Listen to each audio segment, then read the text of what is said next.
Madame, monsieur, bonjour. BZDTV, l'édito Jean-Jacques Seymour. Partout dans le monde, l'extrême pauvreté, soit un revenu de 1,9 $ par jour, selon la définition de la Banque mondiale, recule. Mais elle continue d'augmenter dans l'Afrique subsaharienne, où elle frappe 41,1% de toute la population. Une tragédie absolue, car ce qu'on y apprend, sans être une vraie surprise, est effarant, désolant et cauchemardesque. Alors que sur tous les continents, de l'Asie à l'Amérique latine, les plus démunis, ceux qui disposent tout au plus de l'équivalent de 1,9 $ par jour dans leur monnaie locale, tendent à devenir moins nombreux, c'est le contraire dans ce que l'on appelle aujourd'hui l'Afrique subsaharienne. Même dans les hypothèses les plus optimistes,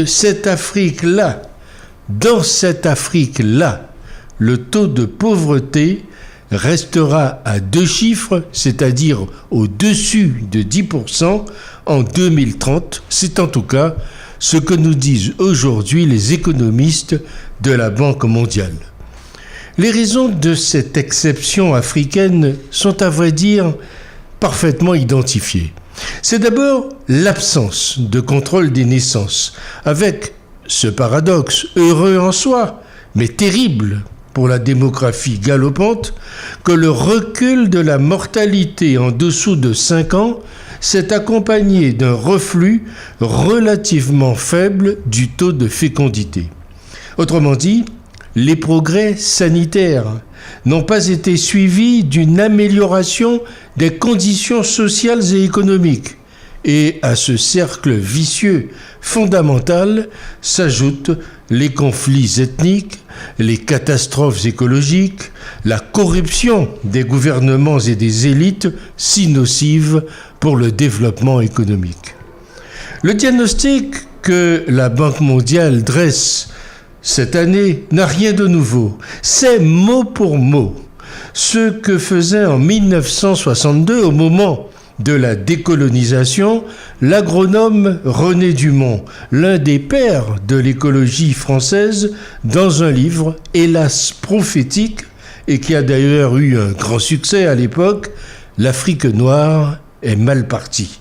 Il y dénonçait la corruption, il y dénonçait le clientélisme, les relations perverties avec l'Europe, le choix de la dépendance économique plutôt qu'un développement autonome, notamment agricole. Or, depuis le remarquable constat de René Dumont, qu'a-t-on fait?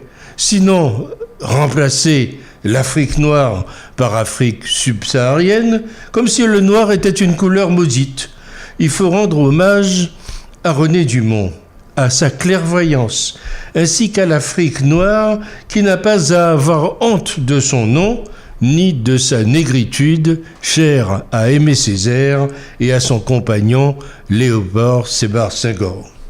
Les populations locales n'avaient que leurs bras pour trouver de quoi se nourrir et vivaient de leurs ressources familiales sur la terre ancestrale avec un peu d'élevage. Le tort du modernisme a été de promouvoir sans limite la venue d'ensembles industriels dans l'espace agricole, chassant cette forme d'exploitation et supprimant d'un coup l'autosuffisance alimentaire familiale sans fournir de substituts, d'où la misère qui pousse aujourd'hui à l'émigration. On va donc dans le mur. Les pays les plus pauvres et avec le moins de ressources sont ceux qui ont le plus de gosses, alors que chaque pays ne devrait avoir plus d'enfants qu'il ne peut en élever ou en nourrir.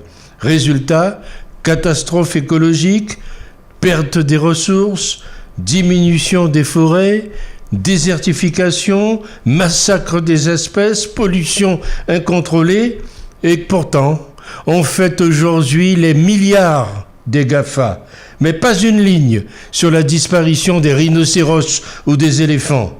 pourvu que les traders continuent à sabrer le champagne. Mais bon, la mondialisation heureuse, comme on dit, ne rêve, elle, que de croissance, avec toujours plus de consommateurs. Et là-bas, en Afrique, il y en a de moins en moins. C'est ce que je crois. Retrouvez toute l'information sur bzd-tv.com.